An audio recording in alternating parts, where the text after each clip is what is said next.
Hello, and welcome to this episode of My Swole Kitchen. I'm Colin Harding, and today we are going to be discussing supplements. Supplements are important, and in an ideal world, maybe you'd be able to get all of the nutrition you need from whole food sources, but for the rest of us, we need to supplement our diets with the things that are necessary for health and, from my perspective, lean muscle mass, building lean muscle mass, losing body fat, and aiding in recovery. So there's a lot of information. I wrote a bunch of notes when I was supposed to be working. So I apologize if my bosses are watching this. Please don't fire me. I mean well. I just want to help. So let's see. We'll start with things that you should have throughout your entire day. And the first is water, right? Which makes sense. Probably if you are alive and watching this on YouTube right now, you already drink water, so good for you. Well done. But chances are you're not drinking enough water. Water you're going to want to have, as a male, 1.5 gallons a day. Female should be aiming for about a gallon. Water. Water is important for many reasons, but especially for protecting the kidneys from all of the protein you're eating. Yes, I am reading from my notes. So if you're eating a bunch of protein every day because you're trying to put on lean muscle mass, it's getting processed by your kidneys, and the sea salt as well is getting processed by your kidneys. So you need the water to move all of these things around, to be able to shuttle things across cell membranes. And just, your body's mostly water. You need to keep it well hydrated. It's a no-brainer. So aim for 1.5 gallons of water a day. Sea salt is a really important supplement that, again, probably you're not getting enough of if you're even using sea salt at all. You're looking for 10,000 to 15,000 milligrams on your day's food. Now, I don't weigh out my sea salt. Sea salt. I don't weigh out my sea salt. I just salt all of my food to taste, and I'm fairly certain that I'm getting sufficient sea salt because I haven't experienced any of the issues that come along with insufficient sea salt. So I put salt on my eggs in the morning. I salt all of my chicken before I bake it. I salt all of my beef before I bake it. I put salt on my rice before I put it in the rice cooker. I put salt on my sweet potatoes. So I make sure to salt everything to taste. I don't want it to be too salty, but I want it to taste good and well seasoned, and generally that's what you're looking for. So sea salt has many important functions in the human body. It is needed by the heart to pump blood properly, aids the stomach in digestion.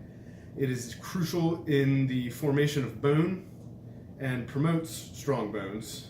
It's necessary for communication between cells and for the ideal transmission of nerve impulses between your organs, including, of course, your muscles.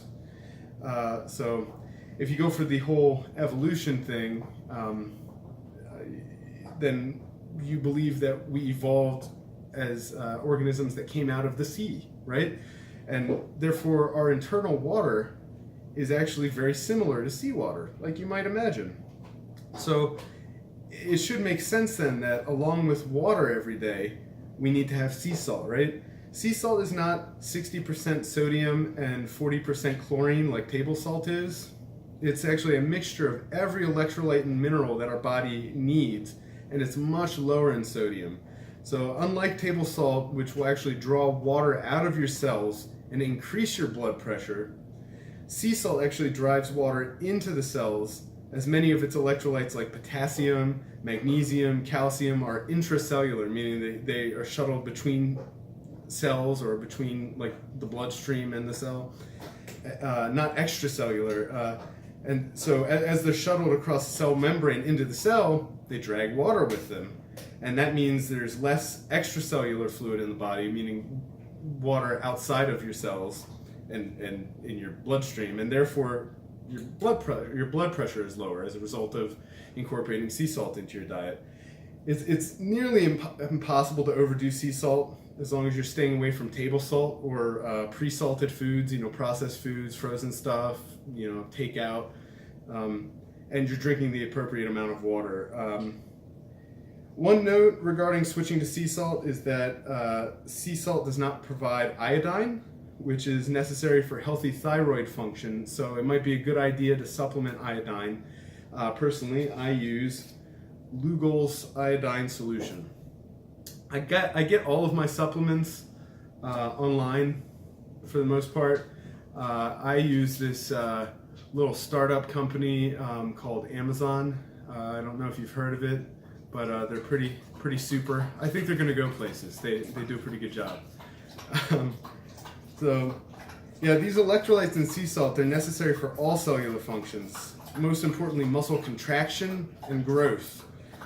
So when you switch from table salt to sea salt exclusively, it'll make you look more muscular, less fat, and will actually increase your strength, the rate at which you grow new muscle, and the rate at which you burn fat. I mean, these are all great things. There are three components that are necessary to drive glucose into muscle cells to be stored as glycogen, and that is salt, plenty of water, and carbohydrates. Without all three of these, you won't get a pump and you won't push nutrients into the muscle. So consider that.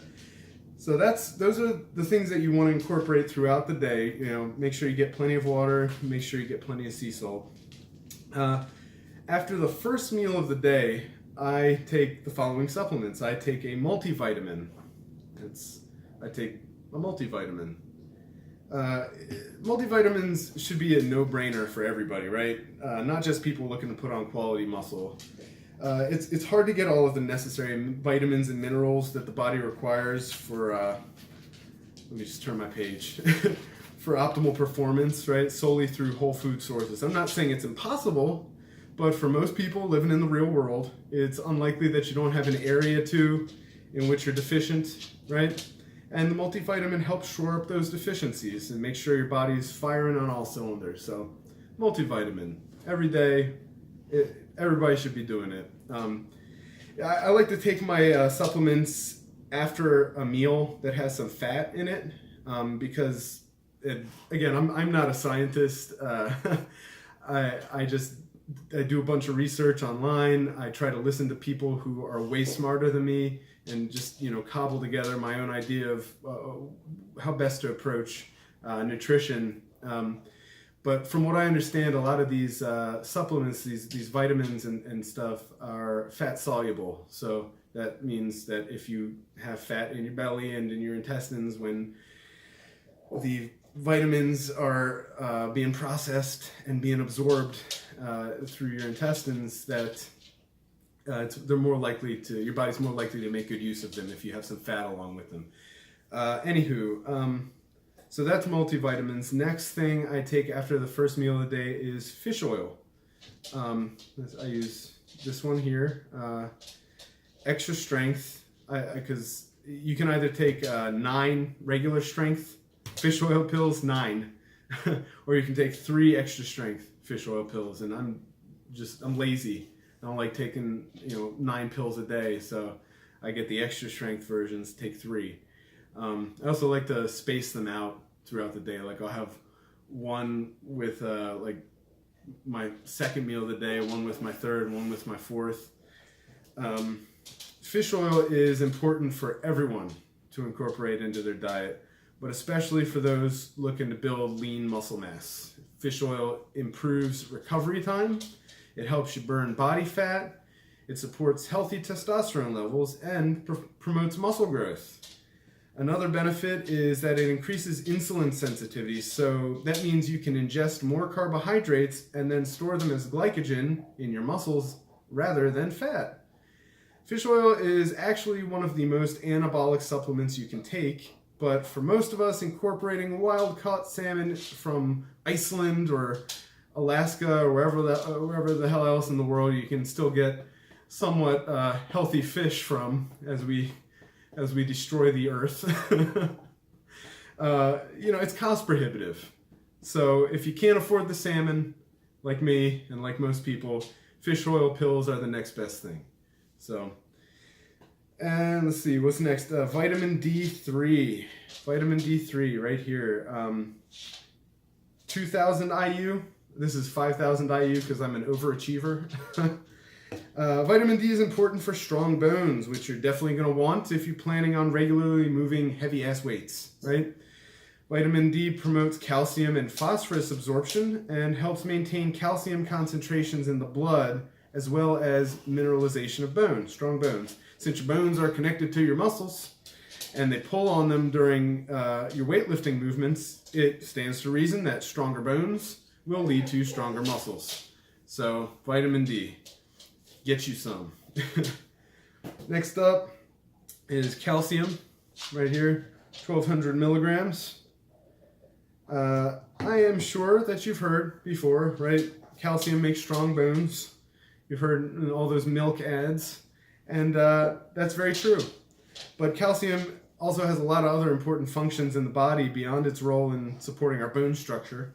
For the purposes of weightlifting specifically, calcium's role in muscle contraction is very necessary. So it behooves the serious weightlifter or bodybuilder to make sure to get sufficient calcium in your diet every day. Next up is one I actually don't have to show you.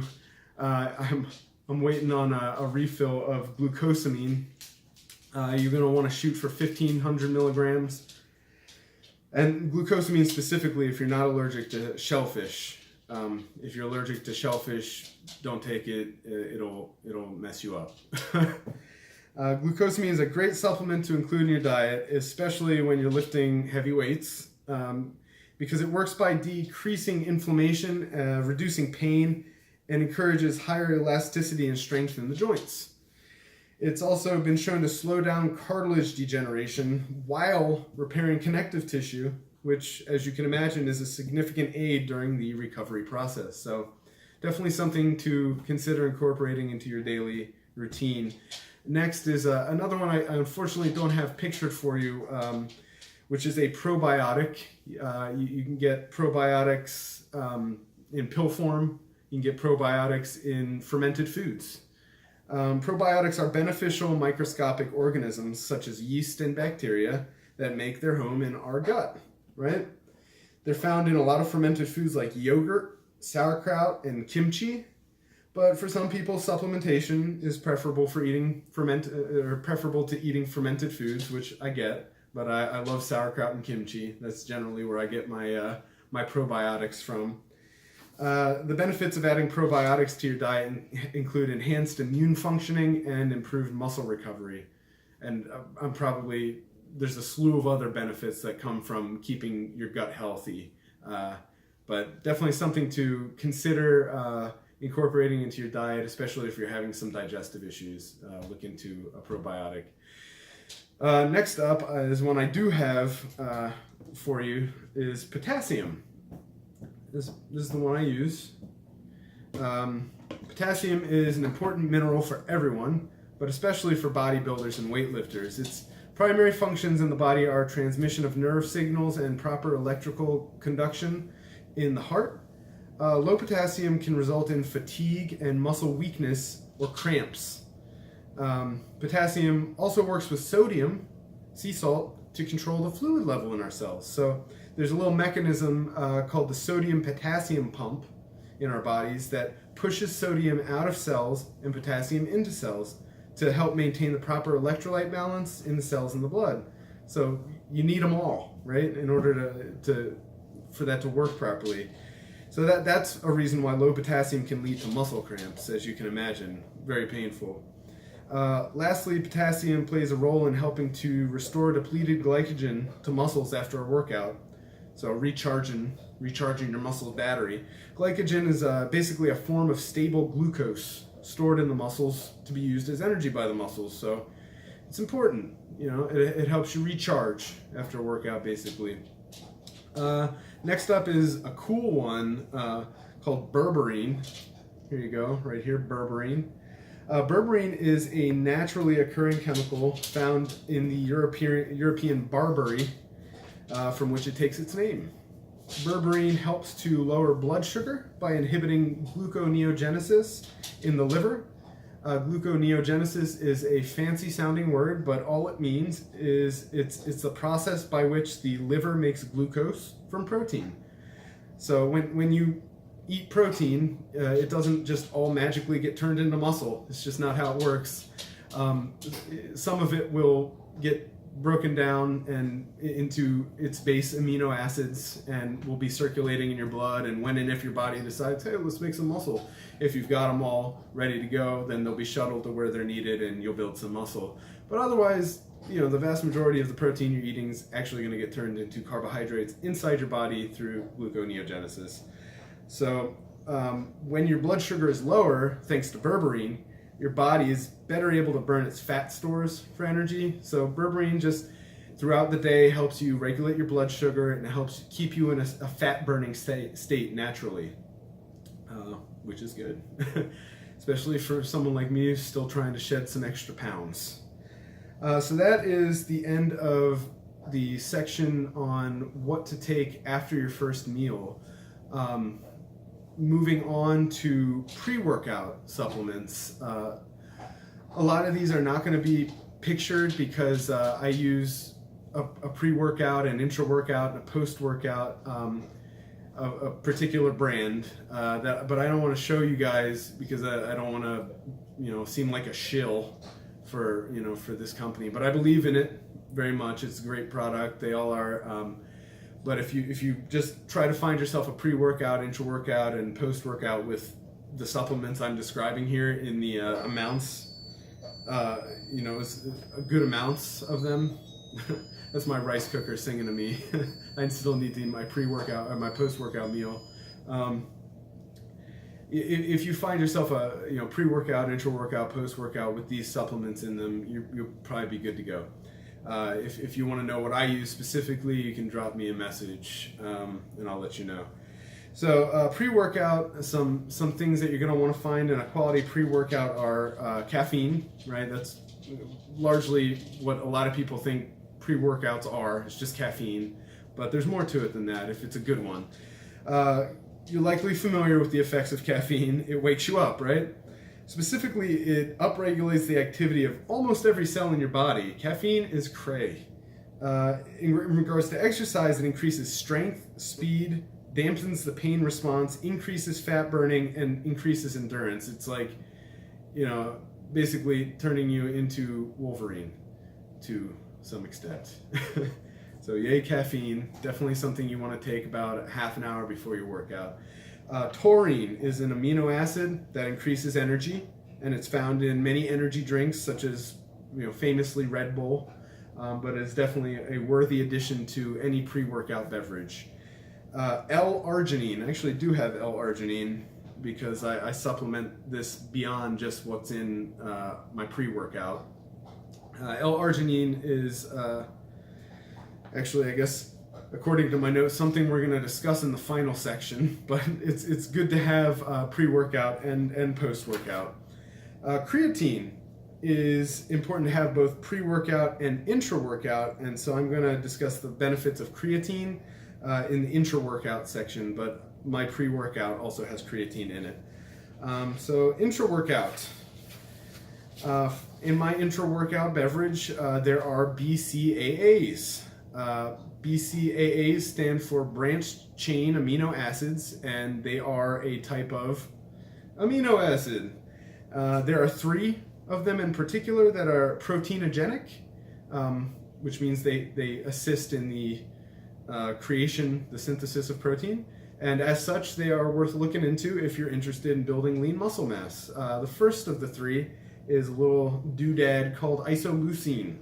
Isoleucine is good to use when you want to load glucose into the muscles, but you don't want to generate a release of insulin, which would turn off your body's fat-burning mechanisms. So, simply put, isoleucine is ideal pre-workout or intra-workout, during your workout. The second BCAA we should concern ourselves with is leucine. Leucine is good to use when you want to generate an insulin response to stimulate muscle protein synthesis.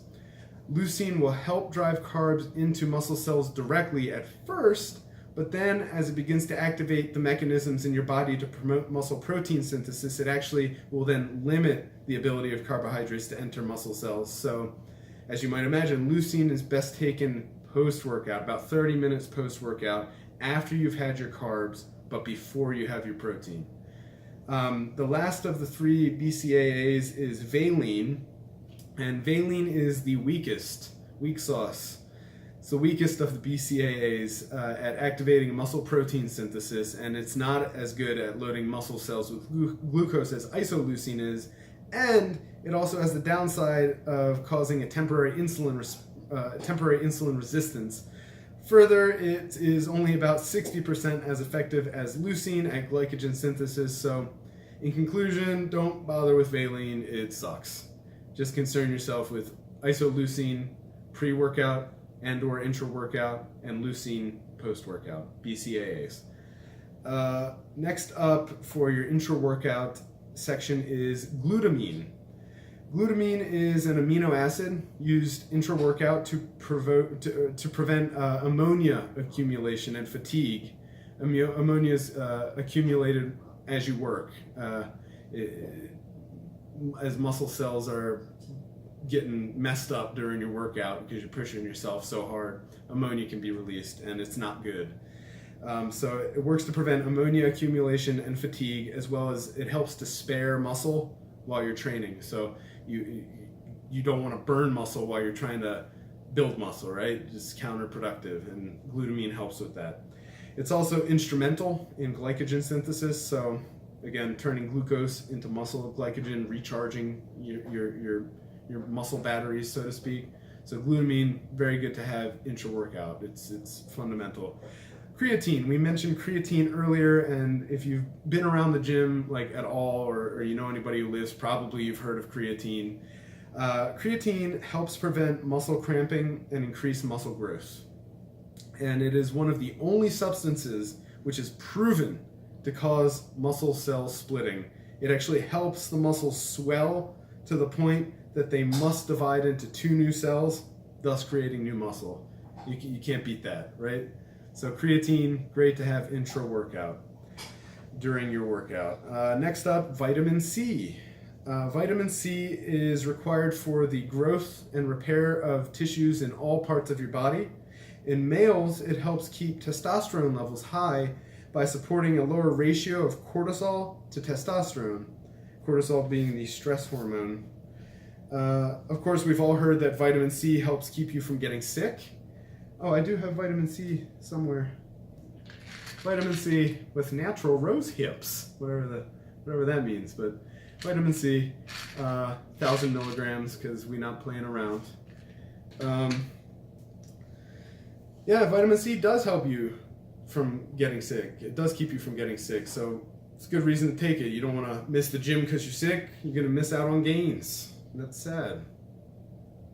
So take your vitamin C. The reason why vitamin C is in the intra-workout drink that I use is because it minimizes the catabolic stress response and helps speed recovery. So as you work out, you're stressing your body, certain hormones and substances are released that will encourage your body to break down muscle for whatever reason. Again, not a scientist, but vitamin C helps prevent that, therefore sparing your muscle during your workout, and also helps you recover faster. Good to have. So yeah, this vitamin C. Next up, electrolytes and minerals equivalent to 1,000 milligrams of sea salt are in my intra-workout, and again, electrolytes so important. If your electrolyte levels are low, your cells will be unable to adequately maintain proper balance of intracellular and extracellular fluids, and you will suffer from painful muscle cramping. Drink your water and use sea salt liberally on all your food to avoid that, and your intra-workout should probably also have electrolytes in it if it's worth its salt. So that is intra-workout done. Post-workout. This is something that people disagree on, but I do like to incorporate. I've been doing almost all whole food sources lately and trying to get away from like the protein powders as much, because from the research that I've been doing and listening to people who are smarter than me, that's the way to go for lean muscle mass growth. But post-workout, I like to have some whey protein isolate, you know. It's an oldie but a goodie. And whey protein isolate is a highly bioavailable protein derived from milk. And as almost always, protein from whole food sources are king because they digest slowly, therefore providing your body with a constant supply of the 20 essential amino acids necessary for protein synthesis. So basically, you know, you eat your chicken, your beef, and as your body digests this, it's like a steady drip of those amino acids, in those 20 essential amino acids for protein synthesis into your bloodstream. And then there's no telling when your body is going to be like, I want to build some muscle. So the idea is to always have them circulating so that whenever your body does decide it wants to do some protein synthesis, it has all of the components necessary to do so. But in my opinion, immediately post-workout, after you've just destroyed your muscles in the gym, taking some whey isolate is a good idea because it is so quickly absorbed by your body. It'll go straight to where it's needed, and aid in protein synthesis and recovery. Again, some people think that's true, some people think that's not true. It's really up to you. You could just as easily just have your post-workout meal of chicken and rice and disregard the protein powder, but I personally use a little bit. Way less than I used to, though. Post-workout, next up, my post-workout beverage has cinnamon in it. Cinnamon has been shown to lower insulin resistance, so it is good to take post-workout when you're trying to intentionally spike your insulin so as to drive all of your post-workout nutrition into your now depleted muscles, right? Less insulin resistance means the insulin that you do release will be more useful at shuttling the glucose into the muscles that are depleted. So a good thing to find in your post-workout beverage is cinnamon. The next is chromium picolinate. I keep wanting to call it chromium picolante in my brain. Sounds like something I would want to order at a Mexican restaurant. But chromium picolinate specifically is thought to be the best source of chromium, which is a trace mineral that is essential to the body's production of insulin. It has been shown to help your insulin receptors migrate across the cell to find available insulin, which helps shuttle your post-workout nutrition into your depleted muscle cells. So, good thing to have in any post-workout beverage that's worth the money you're shelling out for it. Chromium. Also, magnesium is needed for protein synthesis to rebuild muscle tissue and to lower inflammation. It plays a role in regulating muscle contractions by acting as a calcium blocker to help your muscles relax. So, contraction, you have the part where you're actively engaging it, and then the part where it needs to relax. And these are all chemically driven. So magnesium is very useful there. It's also needed to retain potassium in cells. So it works synergistically with potassium. So it's good to take your magnesium supplement post-workout, in my opinion. I like to take it after dinner, along with some L-arginine. And oddly enough, after the last meal of the evening is the next section we're getting into. And first up is L-arginine. Where did it go? Here it is, L-arginine. L-arginine is yet another amino acid that acts as a nitric oxide precursor. What is nitric oxide? Well, nitric oxide acts to relax the smooth muscle cells that surround the blood vessels in our body, which causes dilation of the blood vessels. When used pre-workout, L-arginine helps you get better blood flow to the muscles that you're working, and therefore you get a better pump. Simple enough, right? When used before bedtime, it helps promote muscle recovery and protein synthesis by shuttling more blood through You know, the messed up muscles, it helps bring more of the stuff they need to repair themselves. Side note on L-arginine, since it does increase blood flow to any area that needs it, L-arginine will help with sexual function in both genders. So if you want to get large, you need to use some L-arginine. Meh, meh, meh, meh. I'll show myself out. Sorry. Lastly, we have psyllium husk fiber. Bloodow. Psyllium husk fiber. Psyllium husk fiber, you're going to want to use about 14 grams of it mixed with 30 ounces of water. And this is the last thing you should have in the evening. So after dinner, after you've taken your magnesium and your L-arginine, you're going to want to wash it all down with a cool glass of psyllium husk fiber mixed with water. Psyllium husk fiber is a fancy name for ground up corn husks. That's all. It is an excellent source of fiber, which is so important for your body. It's important for anybody really, but especially for people who are following like a more bodybuilder style of diet, because bodybuilders and people who are trying to put on lean muscle mass, we eat a lot. Not like huge meals, but we eat like 5 or 6 times a day. And there's, you know, protein, whole food protein, beef, chicken, rice, oatmeal, sweet potatoes, you know, eggs at every meal. And when you're eating that many meals a day, you may or may not be getting sufficient fiber with every one of those meals. And if you're not getting sufficient fiber, you will experience digestive discomfort, as that whole process inevitably will slow down. You might not encounter this issue in a week of eating eating this style of diet. You might not encounter it in a month or a year. But I assure you, speaking from experience, if you are pounding the chicken, beef, and rice, and you are not getting enough fiber in your diet, eventually the trains will stop showing up on time. All right? So that is reason number 1 to incorporate psyllium husk fiber as a supplement. Reason 2 is that the inside of our intestinal tracts, which is where almost all of the nutrition from what we eat is actually absorbed by our body, they're covered with these little protrusions called villi, right? And they look like this on the inside of our intestinal tract. Villi. This is very scientific and done to scale. Villi. And so basically when these villi, they exist to maximize the available surface area of our intestinal tracts for the purpose of absorbing nutrients. Like when you don't eat enough fiber, the villi, they get gunked up with decaying organic matter, poo-poo, and they're less able to absorb new nutrients coming through the pipes, right?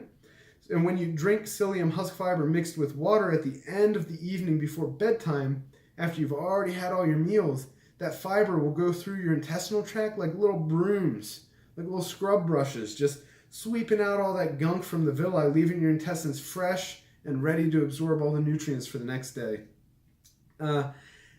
Full disclosure, a downside of drinking 30 ounces of water just before bedtime is that it might have you up peeing in the night. You know, that's a distinct possibility. But the upside of incorporating psyllium husk fiber, aside from what we've already discussed, is you're going to have extremely regular bowel movements, okay? I'm talking like you can set your watch by these things. And in my opinion, these are going to be the cleanest and easiest dumps you've ever taken in your life. You don't believe me? Start incorporating psyllium husk fiber into your diet, and you're going to have magic poops. All right, that is it. That's all I've got. I know that was quite a lot, and if you have any questions, please, I'd love to hear from you in the comments. If you enjoyed this video, found it informative at all, please go ahead and hit the like button if you want to see more content like this. And we're going to get back into the kitchen next time. I'm going to get some fun new recipes to show you that'll help you grow. Go ahead and hit the subscribe button as well. So I've been Colin Harding, and this is my Swole Kitchen. As always, stay swole.